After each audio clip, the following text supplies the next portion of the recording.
Halo guys, kembali di channel Yanda Storyland. Di video kali ini saya akan mendongeng sebuah film fantasi berjudul Thunder Twins yang dirilis pada tahun 2021.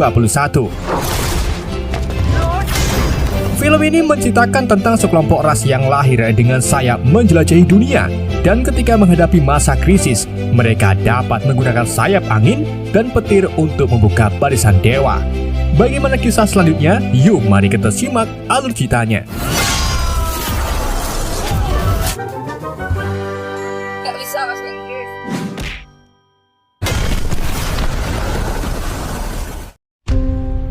Berawal dari seorang pendeta tua bernama Tao yang sedang bermeditasi di sebuah pulau di atas langit. Saat ia sedang bermeditasi dengan khusyuk, pendeta Tao dikejutkan dengan api yang membakar wajahnya. Ternyata api itu berasal dari wujud dewa yang berada di langit.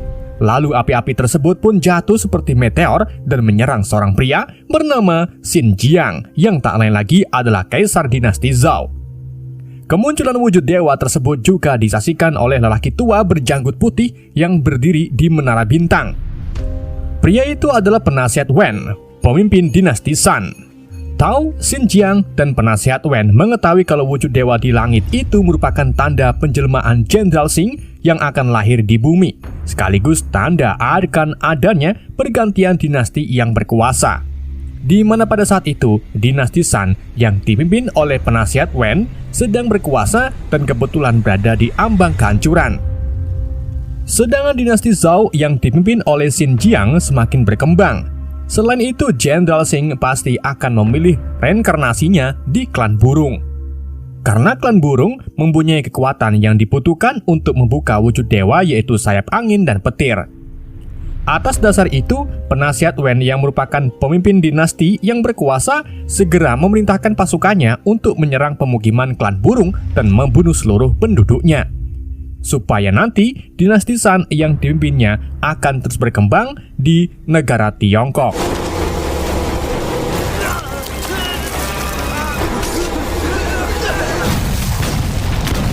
Akibat penyerangan tersebut, seluruh klan burung tewas dan tempat mereka pun hancur. Hanya menyisakan seorang pria yang merupakan pemimpin klan burung dan dua bayi laki-laki. Mengetahui kalau ia akan segera mati, pemimpin klan burung kemudian menyerahkan semua kekuatan sayap angin dan petir kepada salah satu dari dua bayi kembar tersebut, sehingga reinkarnasi Jenderal Xing bisa diselamatkan.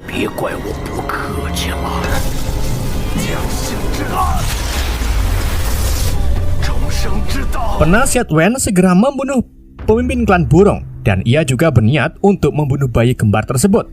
Namun untungnya Tao muncul dan langsung menghentikannya. Perkelahian pun terjadi. Mereka memasuki dimensi lain.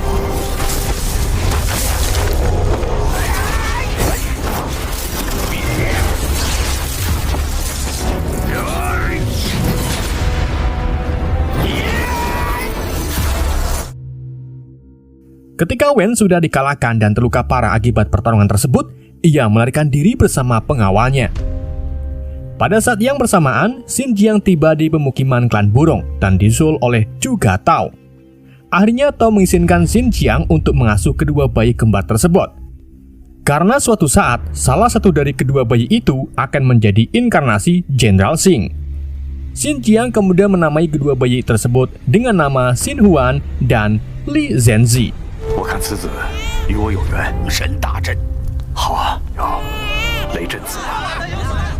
Setelah 18 tahun berlalu, seorang pemuda tampan bernama Li Zhenzi sedang berdiri di atap sebuah rumah.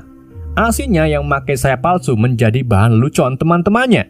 Meski begitu, Zhenzi tetap percaya diri dan mengatakan kalau ia akan terbang. Namun sayangnya, perkataannya tak sesuai ekspektasi karena Zhenzi gagal terbang dan jatuh ke tanah. Adegan kemudian berpindah, yang memperlihatkan Xin Huan yang juga telah tumbuh menjadi seorang pemuda tampan seperti Zhenzi. Kemudian mereka berdua bertemu ayah mereka, Xin Jiang. Di sana juga ada seorang gadis cantik yang merupakan murid Tao bernama Xing. Xin Jiang lalu menyampaikan pesan pendeta Tao ke Xin Huan yang menyuruhnya pergi ke gunung Zhongnan untuk mengambil tongkat emas Jenderal Xing. Xin Jiang juga berkata kalau tongkat emas itu hanya bisa diambil oleh reinkarnasi Jenderal Xing, dan orang tersebut adalah Xin Huan. Mendengar hal itu, Zenzi segera berdiri dan berkata kepada Xin Jiang kalau ia ingin ikut untuk menemaninya. Begitu juga dengan Xing. 喂，你为何不听呢？您今日召我们前来，所为何事？星棍前往那终南山。我帮你。 Setelah itu mereka bertiga pun memulai perjalanan mereka. Di perjalanan, Zenzi selalu menghibur Xin Huan dan Xing dengan tingkah konyol yang sifatnya ceria. Sedangkan saudara kembarnya, Xin Huan, terlihat sebagai pemuda yang lebih kalem dan pendiam. Setelah menempuh perjalanan yang lumayan jauh, mereka akhirnya sampai di sebuah kuburan tua. Kemudian, saat mereka hendak melanjutkan perjalanan, tiba-tiba muncul sebuah tembok dari tanah dan menghalangi mereka. Zenzi kemudian melangkah maju sambil bercanda kalau ia akan menghancurkan tembok tersebut. Namun ternyata perkataan Zenzi justru menjadi kenyataan karena tembok itu hancur total. 都会有自己的封神碑，对吧，秦淮？路，小爷我就把它打碎。 Dan di balik tembok itu ada sebuah patung yang sedang memegang benda yang sedang mereka cari. Ya, siapa lagi kalau bukan tongkat emas. Xin Huan kemudian berjalan menuju patung tersebut dan mencoba untuk mengangkat tongkatnya. Namun ia terpental karena ditolak oleh energi dari tongkat itu. Zenzi yang penasaran kemudian mencoba untuk mengangkatnya. Tak disangka-sangka, tongkat emas itu malah bersinar saat disentuhnya dan ia pun berhasil mengangkatnya.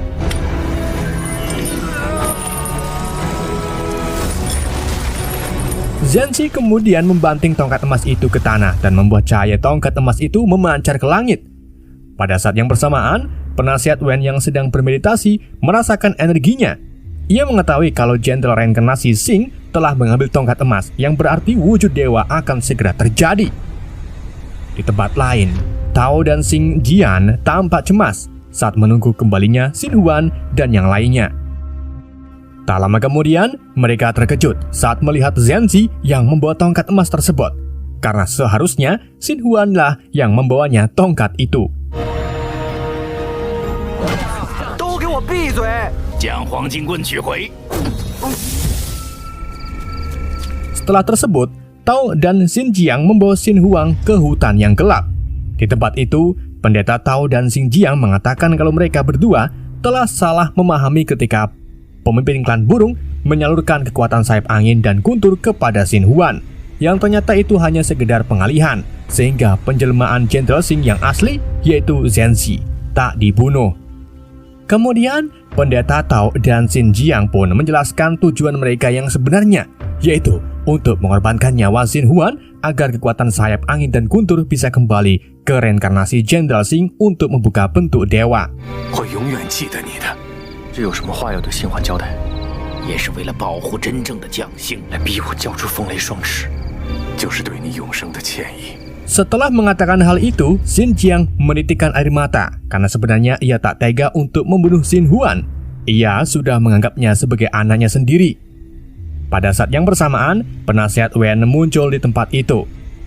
Kemudian ia menyerang Tao dan Xin Jiang, lalu membawa Xin Huan pergi dari sana.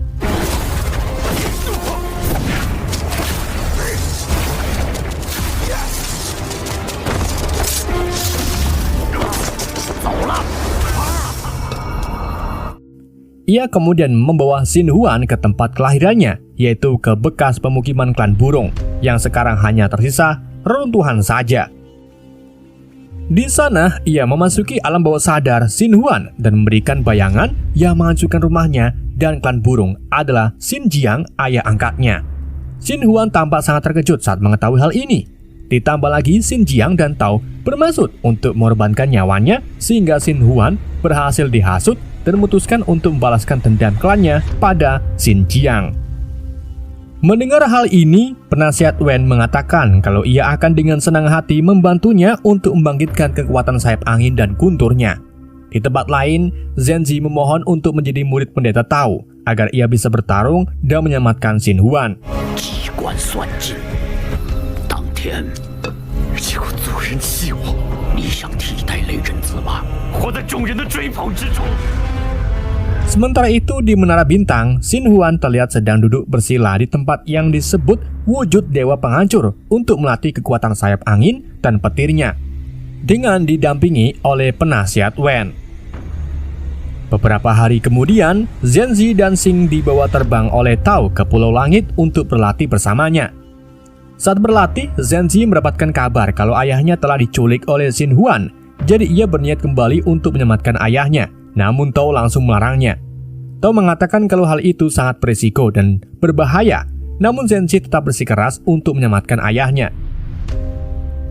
Tao yang tak bisa melarangnya, akhirnya memberinya buah naga emas, karena buah tersebut bisa memberikan kekuatan kepadanya tetapi juga akan menentukan nasibnya kelak. Jadi Zenzi harus menggunakan kekuatan itu di saat yang tepat. 我需要它，请求赐予。能量巨大，还要看他自己。 Di tempat lain, Xin Jiang tampak tak berdaya saat dipukuli oleh Xin Huan. Dan ketika Xin Huan hendak menghabisi Xin Jiang, Zenzi muncul dan langsung melemparkan tongkat emasnya untuk menjatuhkan Xin Huan dari Xin Jiang. Awalnya, Zenzi ingin membicarakannya dengan cara yang baik dan membujuk Xin Huan untuk mengembalikan kekuatan sayap angin dan guntur kepadanya. Namun sayangnya karena Xin Huan telah dihasut oleh penasihat Wen, ia tak mendengarkan perkataan Zenzi. Sehingga terjadilah perkelahian di antara si kembar.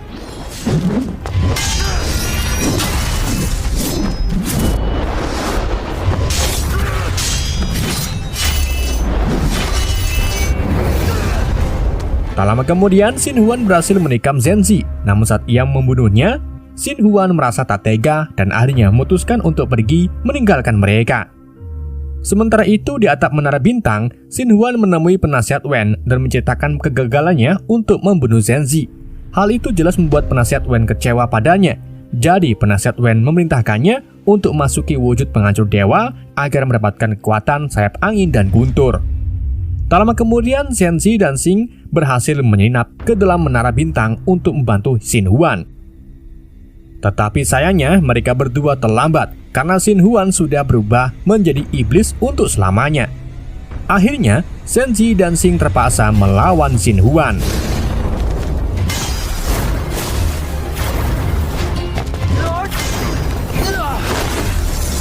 Ketika bertarung, Xin Huan berhasil membangkitkan kekuatan sayapnya.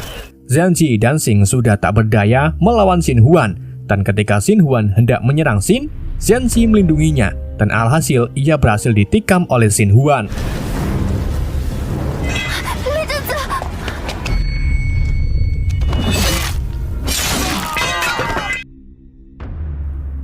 Xing yang berhasil melarikan diri segera melaporkan kejadian ini kepada Tao dan Xing Jiang. Sehingga mereka segera kembali ke Menara Bintang dengan gerbang portal untuk menyelamatkan Zenzi. Sementara itu, Xin Huan akhirnya tersadar kalau selama ini penasihat Wen telah menipunya. Dan ketika kekuatan sayap angin dan guntur diserap oleh penasihat Wen, Xin Huan kembali melihat ilusi pelaku yang telah membunuh klan burung. Dan pelakunya ternyata adalah penasehat Wen itu sendiri. Tak lama kemudian, Tao, Xing, dan Zenzi pun datang lalu langsung menyelamatkan Xin Huan. Namun mereka terlambat karena wujud dewa penghancur telah berhasil dibuka oleh penasihat Wen. Akhirnya mereka berempat keluar dari Menara Bintang untuk melawan penasihat Wen dan pasukannya.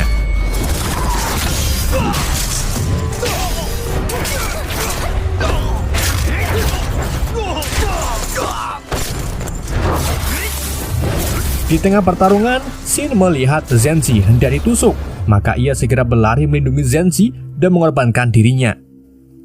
Melihat hal itu, Zenzi pun langsung marah besar dan segera menyerang penasihat Wen serta pasukannya dengan kekuatan tongkat emas. Tao yang menyadari kalau wujud dewa penghancur semakin melebar, langsung menyuruh Zenzi dan Xin Huan untuk segera menghentikan wujud dewa penghancur. Xin Huan kemudian membawa Zenzi terbang, dan ketika mereka mencapai langit, Xin Huan yang telah menyadari kesalahannya pun mengembalikan kekuatan sayap angin dan guntur kepada Zenzi.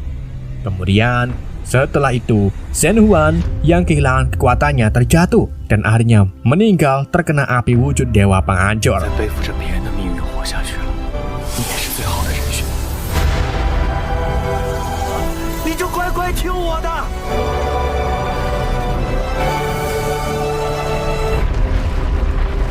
你 Hal itu jelas membuat Zenzi sangat terpukul, hingga akhirnya ia menggunakan buah naga emas. Zenzi juga berhasil menghentikan wujud dewa penghancur dan membuat penasihat Wen dan dinasti San ikut menghilang bersamaan dengan meteor yang jatuh akibat hancurnya wujud dewa penghancur. Sementara itu, Zenzi pun akhirnya berubah menjadi perwujudan sempurna dari Jenderal Xing, menandakan adanya perubahan dinasti yang membuat Tiongkok kembali damai seperti semula dan film pun berakhir. Oke adik-adik, itulah alur cerita film Thunder Twins. Semoga kalian terhibur dengan alur cerita yang saya bawakan. Mohon maaf jika ada kesalahan dalam penyampaiannya ataupun penyebutan nama. Sekian dari YND, sampai jumpa di video berikutnya.